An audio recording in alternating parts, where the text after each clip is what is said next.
Welcome back to Inside the Paddock. We had a dramatic end to qualifying and the race down in Monaco, and we got a back-to-back this weekend at the new and improved Spanish Grand Prix circuit. Let's talk about it.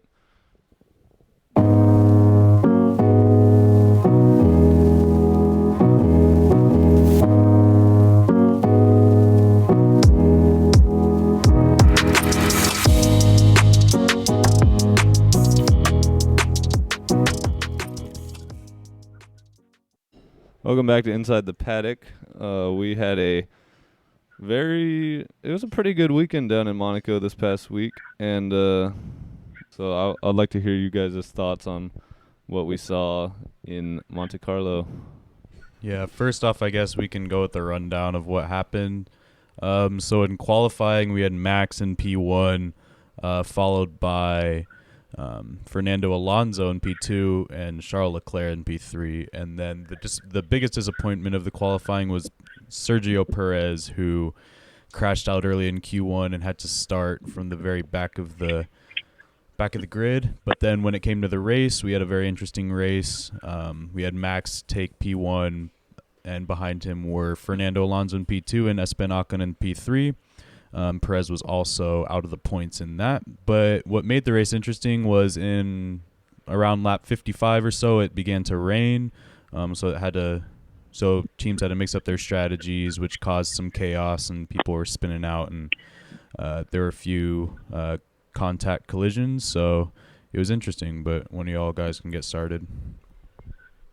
I actually I don't know. I kind of enjoyed that one, especially considering how boring Monaco has been the past few years. I think this was a good race. On a scale of 1 to 10, I'd probably give it a 7.5 for Monaco. Yeah, it was a bit boring when compared to some of the better races of the season, but I still think it was a good race, even before the rain came. I think there was still enough intrigue with regards to the strategy and a lot of crashes that occurred before the rain came to keep it interesting, especially with Verstappen starting on the mediums, and I think Alonso starting on the hards, and a bunch of out of position runners. Perez starting down to 20th. All of that stuff. I think it was a great race for Monaco standards, and I was happy with it, especially with the rain that came at the end of the race. Yeah, I think if we're rating it out of 10, I'd give it an 8. Compared to the Monaco Grand Prix of the last few years, this was definitely one of the best. I think what I really liked to see was all the kind of just chaos that happened once the rain started, and then we had a few disappointing, a few teams disappoint, like Ferrari, as you were talking about their strategy. They had to mix it up, and then they just kind of got gypped. They were, or at least Sainz was fighting for the podium at some point, and then he crashed into the back of Ocon. And then especially when the rain came and they decided not to change to the inters, or they didn't change until a lap later. And by that time they were they were battling for P7 and P8 rather than P4 and 5. So I'd give it an 8 out of 10. Yeah, and I just kind of want to... The race, obviously, the rain added a pretty solid layer of interest, but, I mean, qualifying was great. I turned it on right after Perez crashed. I didn't really see that, but I knew of it pretty quickly. And after that, I mean, there was just great... It really seemed like it was going to be a mystery who was going to be on pole. I mean, in Q1, you had Sonoda up there, and I think one of the Williams. And then in Q2, and more variety. And then finally, the top 10 shootout was great. From Ocon's lap to Alonso, Leclerc took pole, and then Alonso smashed it, and then obviously Max, snatched everyone's hearts out of their chest, unfortunately. But and then the McLaren pit crew did a great job fixing that car, only for Leclerc to get in the way of Norris, unfortunately. But I mean, yeah, it was a phenomenal qualifying, as you might expect to go around Monaco, and that was really like a highlight of the weekend, and I think it would have been a qualifying to remember, and a race to remember, even if the race hadn't, even if the rain hadn't come towards the end. Yeah, Max's final sector during qualifying, it was just incredible, to be frank. Um, it kind of reminded me of Jeddah in 2021, where he's like, oh, like 4 tenths up on Hamilton through the first two sectors, and then obviously crash out. But that was one of the best laps I've ever seen. Um, and to be like 2 tenths down in Monaco going into the final sector and just to take pole still, I was just immensely impressed by that. And I know it's like the car and stuff, but this was a track that Red Bull were expected to struggle at, you know? And to see them still getting pole and getting the win is really quite ominous for the rest of the season. Yeah, I mean, when I saw that Delta come up for Sector 2 and see him like 2.5 tenths down, I was like celebrating out there. I mean, I have no idea where he found the pace, because really all the third sector is like Rascas, right? That's the final, or that Yeah, the swimming pool chicane. swimming pool, and then Rascas, and then back up to the finish line. I honestly have no idea where he found that time, but I mean, hats off to him. Incredible finish to the lap. Yeah, I guess going on to Red Bull, I mean, during the race, you've got Verstappen doing enough to get the win after Aston Martin kind of threw Alonso's shot at it away. Obviously, he did a good job on the tires, but Perez, man, this is going to be over pretty quick if he keeps this up. Yeah, I think last episode we were talking about whether or not Perez could make a run at the championship, and that he sort of needed a good performance in Monaco to kind of keep this confidence going. And then, he did the exact opposite. So I think this sort of just solidifies Max as the clear front runner, and unless by some miracle, I don't think that Perez is going to catch him. But then it was also just sad for Perez, you know. There were a couple times where he collided, like whenever George Russell, I think, tried to rejoin the track in the wet weather, and he just came out right in front of Perez, and I think he got a 5-second time penalty, but that didn't help him. And then I think he collided with a couple other cars, and really just with how Monaco is and how much chaos there was in the midfield, I don't know how much he could have done. But I just really expected a better performance out of him. I mean, I chose him to win in my predictions that we made before qualifying last week. So I just think that this is kind of his chances of fighting for the championship are dwindling, and I don't see much of an opening for him to do so anymore. I think with Perez, obviously, like the damage was done on Saturday, like quite literally, with him crashing the car, starting it down in P20. We emphasized, you know, before the race, qualifying. That's the key to Monaco. You have to qualify high in order to finish high. And starting in 20th really messed Perez's weekend up. And I think it's more than that, though, you know, with his confidence on the track. When you make a mistake in Monaco, especially during qualifying, it kind of throws you off for the whole weekend. And I think that's kind of what we saw throughout the race on Sunday, with Perez colliding with like Magnussen, as you mentioned, Tim, and obviously with George, which I don't think it's his fault. I know there was some talk on like Sky about like George not being able to see behind the car, which I get it, but then again, you shouldn't be on the racing line if you're rejoining the track. But we'll get to that later. But once he made that mistake on Saturday, I feel like that really drew him off for the rest of the weekend.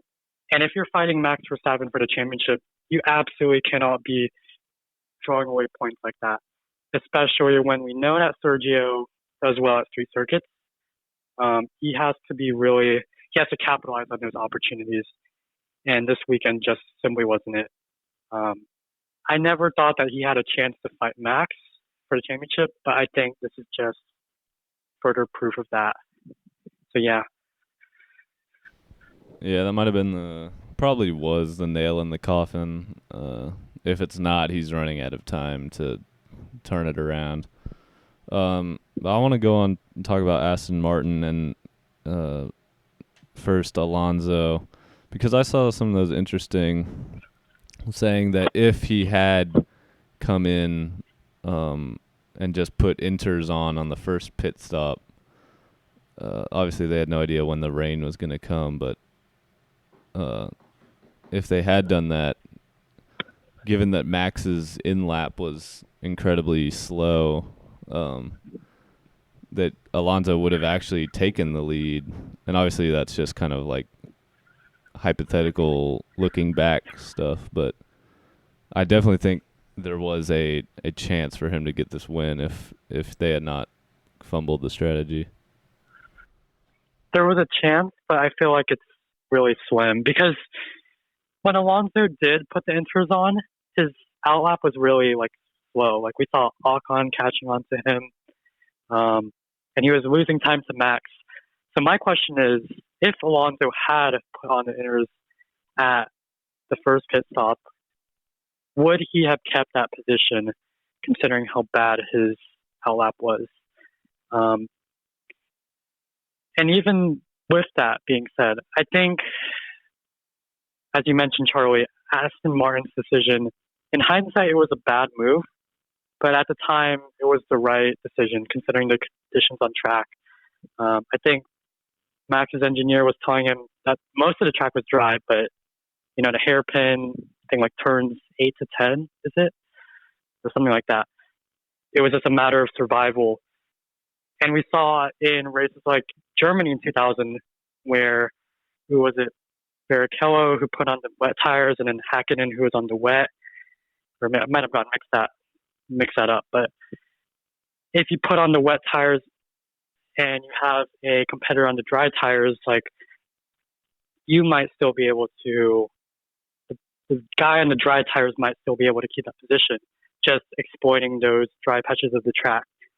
So again, hindsight is 20/20 in this case, and I still think that Aston Martin made the right move to put Alonso on the dries at that point in the race, and I don't think that he had a chance to fight Max for the win at that point. I think his chance to win the race was at turn 1, and the fact that he didn't take that early on kind of cost him through the race. What do you guys think? Yeah, I mean, obviously the hindsight 2020, like Red Bull would have reacted differently if he had put on the inters on the first stop. So it's unlikely, but I think it could have. I don't know. You just in a race like that, when you get this rain, you just kind of hope for the intrigue, and the intrigue evaded us yet again. But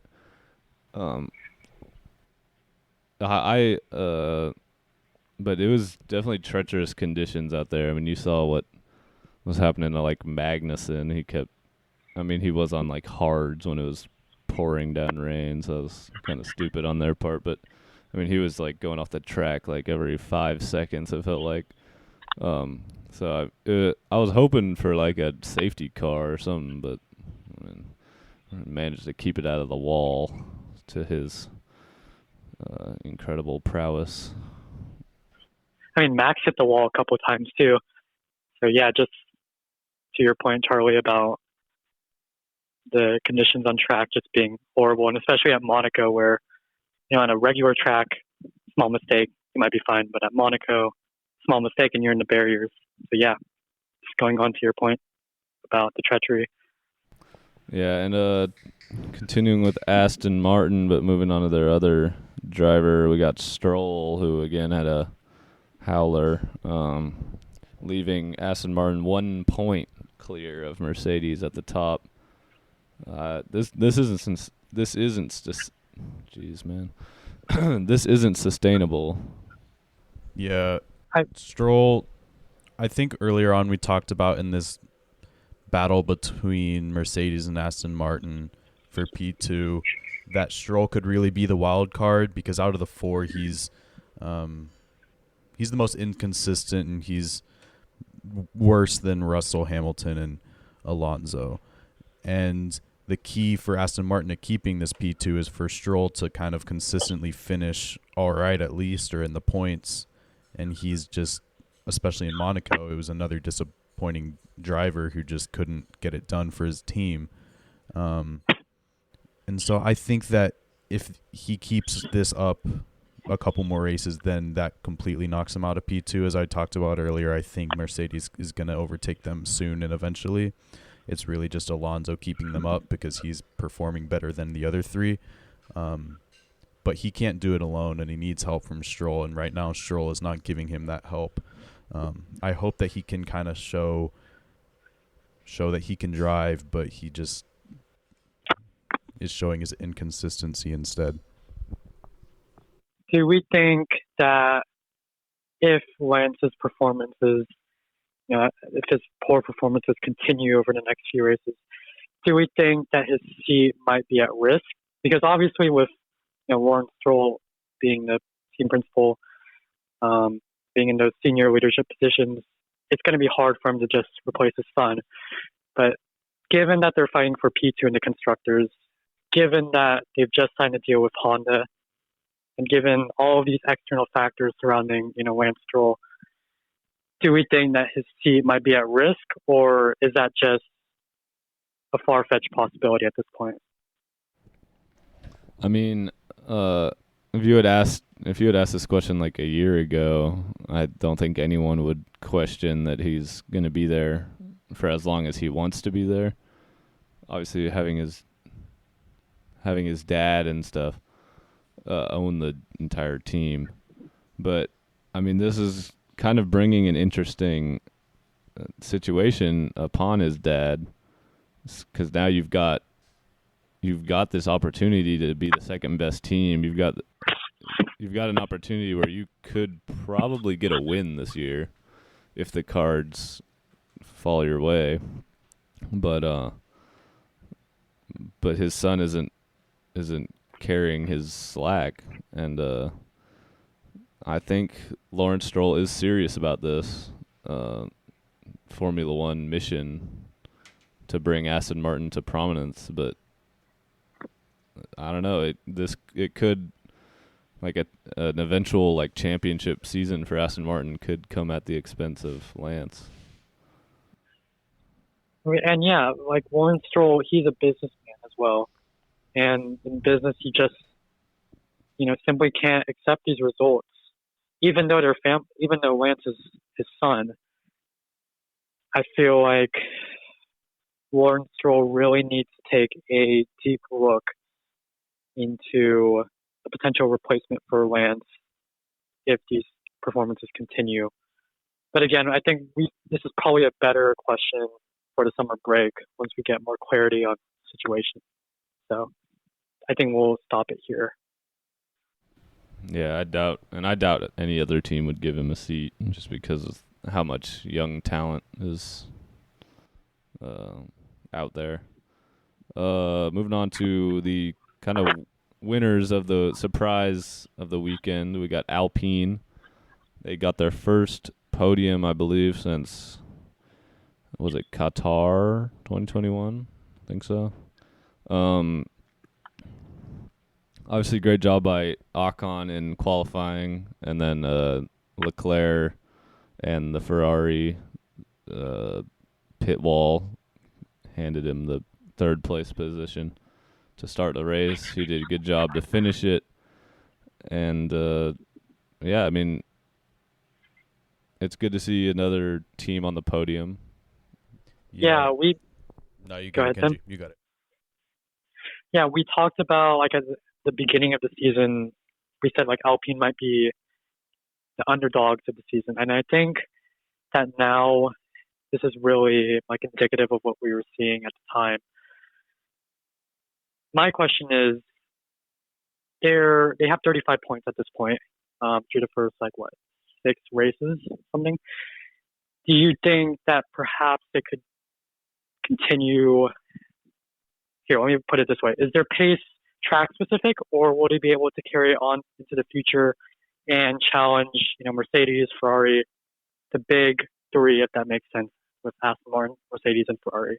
Is that like a serious possibility in the future, or do we think they'll just fade back into mediocrity? If that makes sense. They will definitely be ahead of like the midfield bottom teams, I guess, like McLaren, but I don't think they're going to be up there with Mercedes, Ferrari, or Red Bull, or any of those top teams. I think they just have like too good of a pace, and they'll probably a couple teams might squeak out a few wins. I think Alpine will have a consistent season. I just don't see them challenging for like P4 in the Constructor Championship over Ferrari. Like Ferrari, they could have had a pretty good race this weekend, but then they were back to their old ways, or normal ways, with their terrible strategies and Sainz crashing a couple times. So I do not think that they can challenge those top three teams, but they will definitely grow a further lead in front of anyone below P5 in the Constructors. So I'd say P5 is a safe spot to put them at, and I think they'll stay there. I wouldn't be surprised if they do make some upgrades, if they can kind of be on level field with Ferrari, especially if Ferrari's strategy continues to be horrible. Like I don't think on a normal track that Ocon is holding on for P3, and I don't know if Gasly's even staying ahead of Sainz. So I think they're closer than Ferrari. I think they are closer to Ferrari probably than they are to McLaren.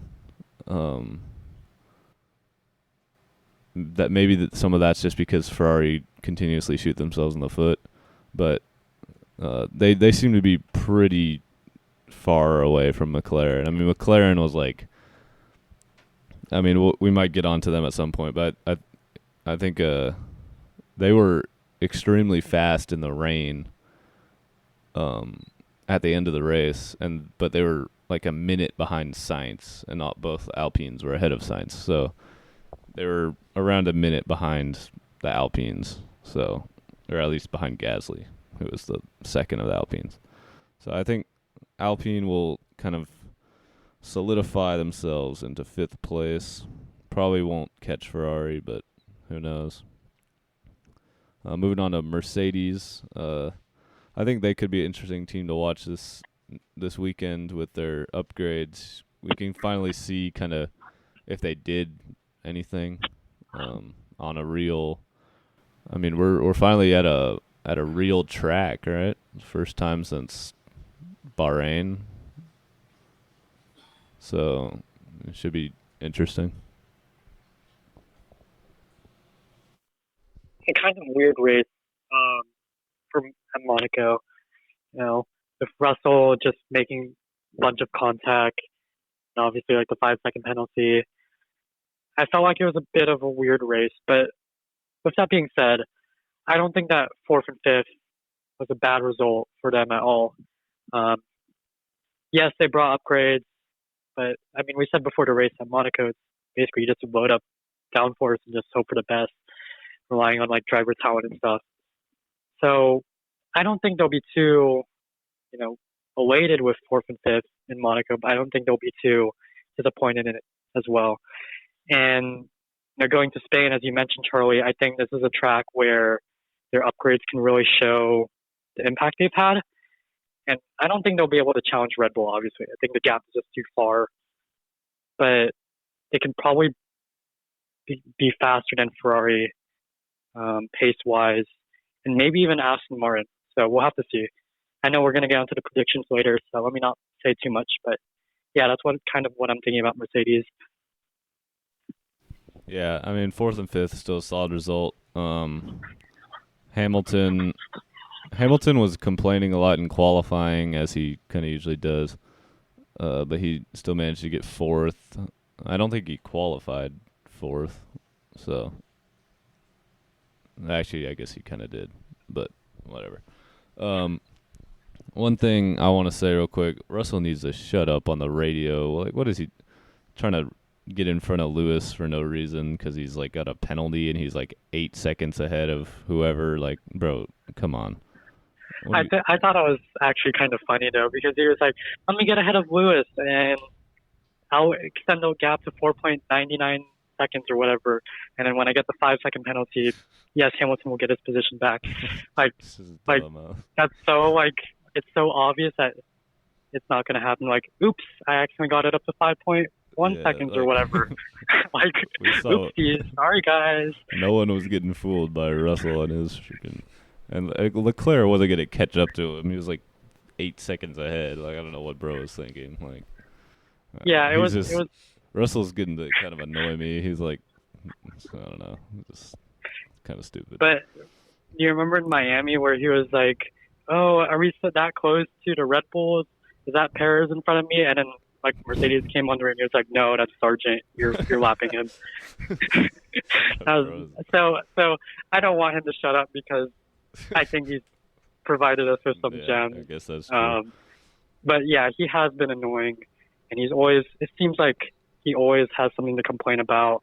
It's like he's gone that Hamilton thing, that Lewis thing, where he's like, "Oh my God, my car sucks, dude." Yeah. And Hamilton, he was quiet throughout the race too, which is weird. Max too. You know, with Verstappen, he always says, "Oh, I have an engine cut, guys. My engine's cutting out," and then he sets the fastest lap of the race. Yeah, something like that. False hope. Anyway.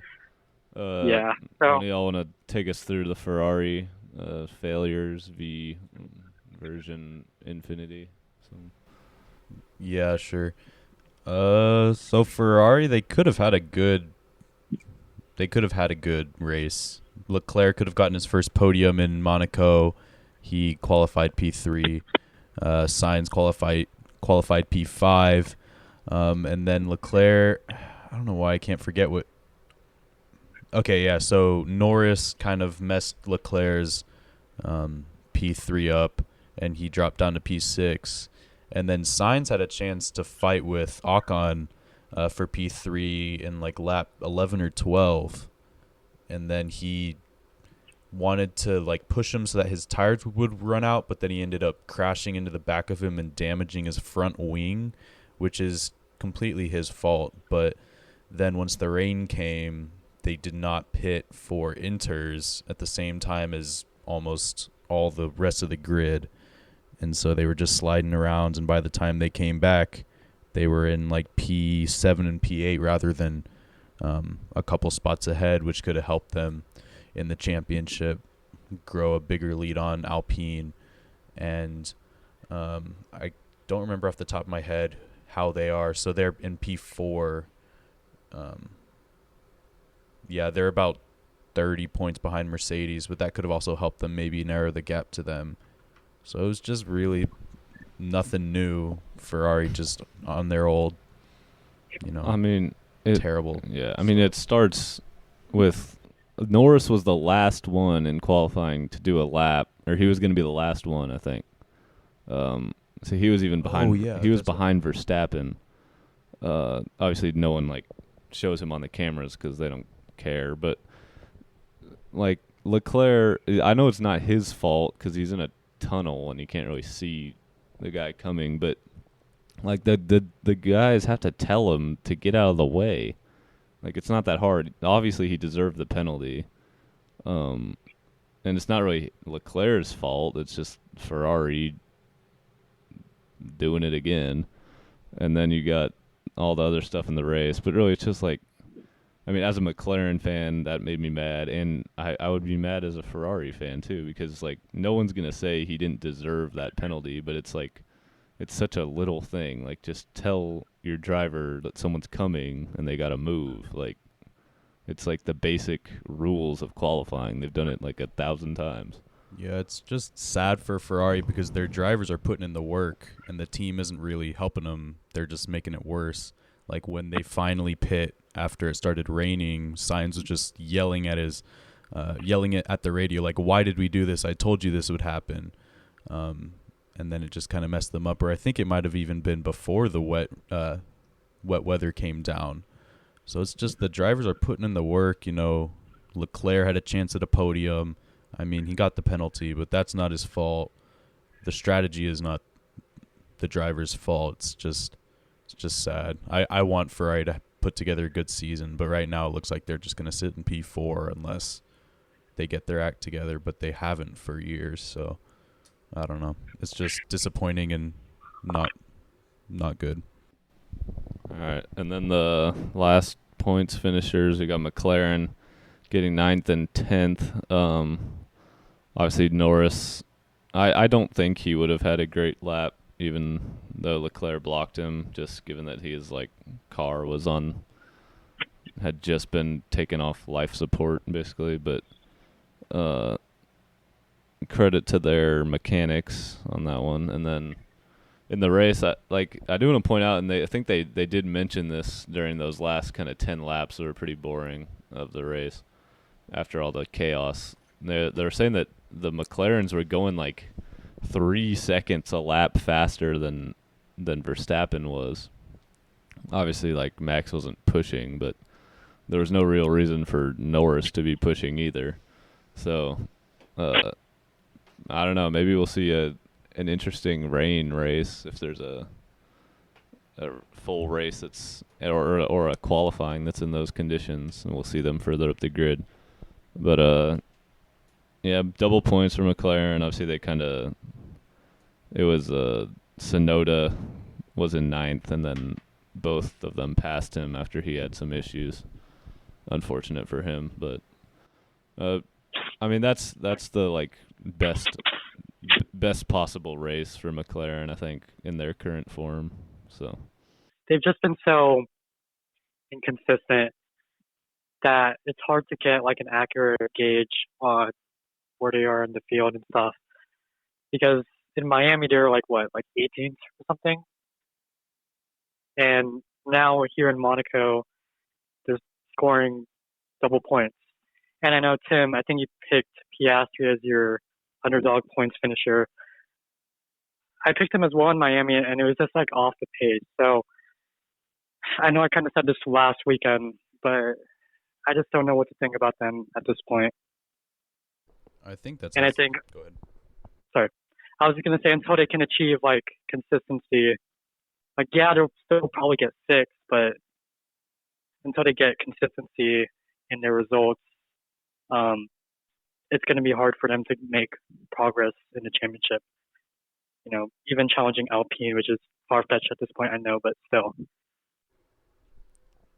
I think what were you going to say, Tim? I think they'll be the best of the rest behind Alpine, but I feel sadly this is probably how the season's going to go for them. Their car is bad, but their drivers are putting together these odd double points finishes. And then we'll have races where Piastri is second to last or in P16 or something like that, and Norris is in 10th.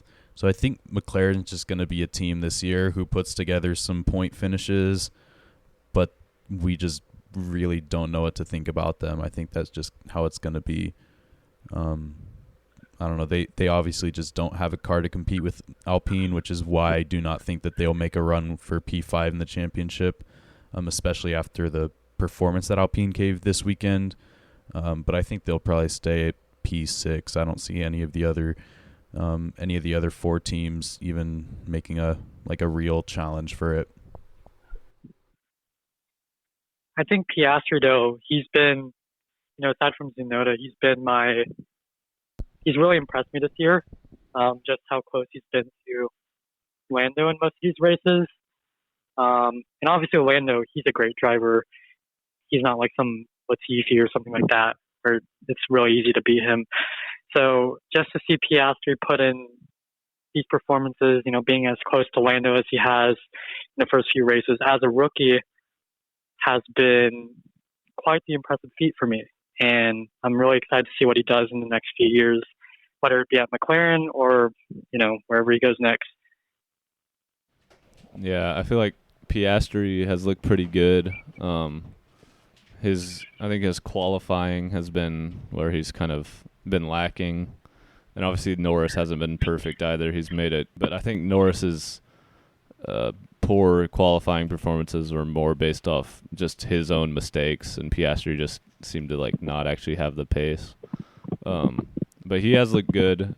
The races that they have gotten a lot of points were the both of them doing well. And I think the stats will show that he's been closer to Norris than maybe he actually is in skill right now, but it's definitely been an encouraging first year, and I think that could be a fun driver pairing if they do get a good car. And honestly, I think we can just move on from here to I mean, there's the other teams we can talk about, I guess. Bottas had a pretty decent race, but coming in 11th. Tsunoda had the brake issues that cost him. De Vries was better. And then Williams was bad. Haas was bad in qualifying. Yeah, I mean, it was overall, I'd say it's a pretty solid race. I feel like that's about as good as you're going to get in Monaco these days. But I guess we can look forward to Spain now. Kenji, do you want to run us through the new layout of the track? Yeah, so they finally gotten rid of the horrible chicane at the last sector, the third sector. You know, it was like a bunch of really slow speed corners that would cause the cars to struggle to follow each other, especially going onto the long start finish straight. They finally gotten rid of that, which is great. Hopefully that helps increase overtaking in this year's race. Yeah, that's basically the track modifications they've made this year. There's still 2 DRS straights, one on the start finish straight, obviously, and one on the back straight as well. So everything else is the same. It's just that those modifications to Sector 3, which were made to hopefully improve the ability of the cars to follow each other this year. Yeah, it should be a little bit easier for them to stay close to each other down the straight. And then obviously that turn 1, 2 is a pretty interesting place for fights. So that's always fun at Spain. Chance of rain on Sunday, which is always interesting. And then we got Aston Martin bringing some upgrades. Obviously, it'd be pretty awesome to see if Alonso could somehow get a win on his home soil. I believe that's the last place he won a race, I saw. So, yeah, definitely be a cool atmosphere in Spain with 2 pretty good drivers and good teams. And, yeah, it should be, I don't know, should be pretty interesting. See if these upgrades for Mercedes and Aston Martin kind of increase the intensity of that battle. All right, so I think we could probably get into the predictions for that Grand Prix next. I think there isn't really much to talk about other than upgrades happening and whatnot. So last week we predicted the top 5 finishers of the Monaco Grand Prix. Me and Kenji got none of the 5 correct, and Charlie got the winner correct, Max Verstappen. And so how it's going to be...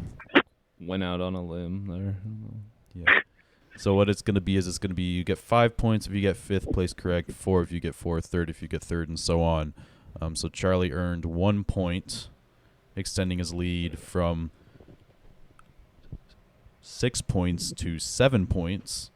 But then we had the sneaky points driver, Charlie at Bottas, who unfortunately finished in P11, and Kenji had Nico Hulkenberg, who finished in P17. But I had Oscar Piastri, who was able to squeak out a P10 over Bottas. So I got the extra point, which goes to 6 points. And then we had our, the first time that we did this amount of finishers in a Grand Prix. I think Charlie went with, I forgot what Charlie went with, but Kenji went with 19, or did he go with 18, Kenji? I think remember. Didn't I go with 16, to be honest? I think I went with 16, so Okay. I was like super, yeah. I think I went with 17, you went with 16, and Charlie went 19. Charlie, I thought was 18 or 19. I believe I was 19, and because I was celebrating until I think Magnussen retired with like 5 laps left, and then I was like, I lost that whatever guess. So I'm pretty sure I had 19. All right. So well, how should we reward the points? Like no points or? Yeah, let's know. Because Just no points unless you get it right. Yeah. So the standings now are Charlie with 12 points, me with 6 points, and then Kenji in third with 5 points. So let's see how it goes after the Spanish Grand Prix, because it could be a lot more interesting. But yeah, Charlie's retaining his lead against the two of us. But if any of y'all want to go into the predictions for the Spanish Grand Prix, go ahead. Yeah, it was a bit disappointing for me at Monaco, but no excuses.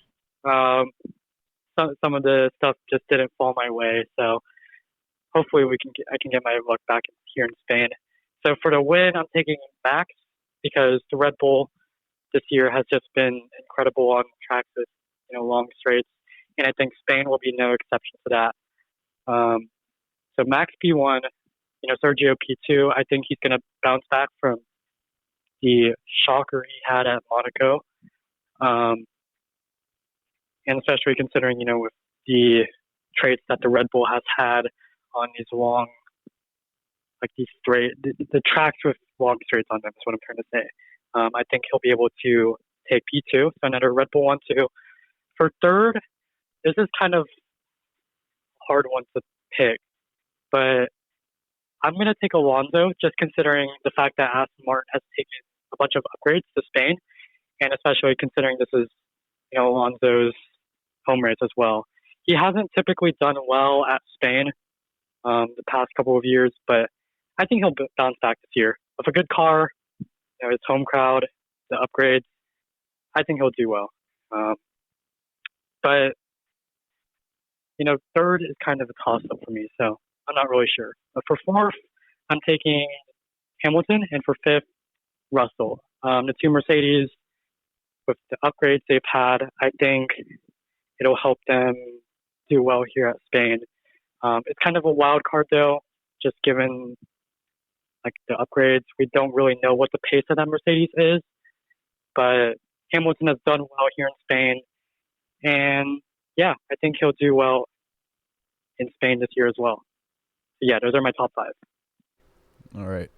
I'm just going to do it because I think it would be really cool if Fernando Alonso, the young driver at Aston Martin, got P1. So I'm going to give it to him. I'm going to go out on a very stretched limb and give Alonso P1, and then Max and Checo in 2 and 3 because they're far superior to anyone else.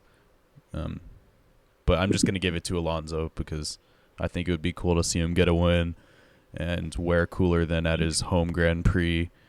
And then I'm going to give P4 to his fellow Spanish driver, Carlos Sainz. I'm really just going with the Spaniards in this one and their home races. And then I'm going to give P5 to Hamilton, as you said, Kenji, with the upgrades. I think the Mercedes is really going to propel their car and make it a lot better. And I think after Spain, they'll really start to make this jump ahead of Aston Martin and into the solid P2 place in the Constructors' Championship. All right. My predictions as the championship leader, I'm basically Max, So I'm going to go with Max to win this again here in Spain. He won last year, although I think in that race they kind of there were some team orders, I remember. Anyway, Max, and he got his first ever win here. He's clearly good at this track. Max P1, P2. I'll go to Alonso. Home field advantage. He's gonna. if there is rain, maybe there's some double stack or something, and Checo falls down. So I'm gonna say Alonso second, Perez third. I'll throw Hamilton in there at fourth. Hamilton's fourth in the constructors or in the drivers' championship. Good for him. Hamilton's been pretty good this year when it in the races. Like his qualifying hasn't been that great. So I think coming back to a track that he's got a lot of experience at, I think he'll be able to do better in qualifying, get that fourth place. And then I'll throw Sainz in there in fifth, another Spaniard. He's had some pretty good form this season, still ahead of his teammate, although Leclerc has been a lot better lately. Yeah, so I'll go Verstappen, Perez, Alonso, Hamilton, Sainz for my top five. And you gotta. I have to. What? You gotta upset finisher, Kenji, real quick. What do you mean an upset finisher? Like a Or like the upset points finisher? Yeah. Okay, yeah. For this one, you can't pick Yuki, can't you? Because she's not really an upset finisher. I think that's a rule you made. No, you can. I'd just say anyone that's like not. I'd say anyone below an I'd say anyone below an Alpine or Norris. Like I don't think Norris is shocking anyone getting points. Yeah. Yeah, I'm gonna take Logan Sargent for points. No, I'm just kidding. Yeah, I'm gonna take with Yuki for points this weekend. He's been pretty consistent this year. Yeah, he did bad at Monaco, but his brakes were horrible. Messed him up. I think in Spain he'll bounce back, and if he's not P10, P11, whatever, it is what it is. Might as well feed a hot hand at this point.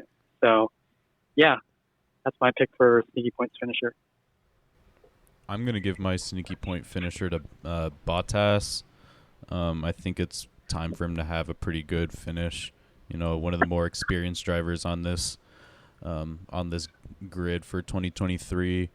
He finished P11 in Monaco. In Miami, he finished in P13, which isn't great. But anyways, I'm just going to go with Bottas. I think it's about time that the veteran gets a good race and into the points. It's been a little while. I'm gonna go with K-Mag. I feel like this dude, he's kind of at a weird season. He's looked horrible at times, and he's looked really good at other times. Obviously, it wasn't his fault that he looked horrible at Monaco because he was on slicks on a soaking wet track. But I think he'll rebound and give us a good performance here in Spain. I'll go with K-Mag for my upset point finisher. No one's taking the breeze? Anyone? Hell no. I mean, he had a better finish. Yeah, last he got week. 12. He didn't get 20th. Making progress. I think. Yeah. Personally, I don't. He didn't crash. I think it'd be stupid to pick him. Yeah. Logan Sargent just waiting for another U.S. race, honestly, bro. Wasn't he 20th in Miami or something? Or didn't he retire? He was last. I think he did retire, maybe. Either that or he was in 19th. Hold on. Didn't he crash? Yeah, I think he crashed on the first lap. Yeah, he got a puncture on the first lap. Got a fat P20. Yeah, stud. All right. Great performance. Just like me in Monaco. His pronouns are USA. Well. Yeah. So No, you can go. For the number of finishers in Spain, it's a hard one given the rain on Sunday, but I'm going 19 because Spain, the teams have a lot of data here from testing a couple years ago. Barcelona was like the track where they tested at, obviously. So teams have a lot of data. Drivers know it. It's driven here a lot. Maybe there's that one odd car that crashes out because of the rain or something else, first lap shenanigans, but yeah, I think 19 is a pretty good bet for Spain. I'm going to go with 17. I picked it last week. I'm going to pick it this week. Maybe we get a few crashes and some action. I'm gonna go 16. I feel like more people retire at these park circuits than they should. So, yeah, I'll go with 16. Well, that concludes this episode of Inside the Paddock. We will be back. Is there another race after Spain? I don't remember. No, I think it's in a summer break after My that. Or no? computer's dead. I think there's no more races after Spain. We have Canada June 18th, so we have a week off. Yeah. Okay. Okay. I was thinking That makes sense. we were talking about maybe doing a special episode for Canada, maybe bringing Mr. King back on with it being a Yeah, North we might have American a little- circuit. We'll watch party on the race too. We'll see. Yeah. We'll be back probably next week with a Spanish Grand Prix recap. And yeah, thank you guys for listening. We'll see you next time.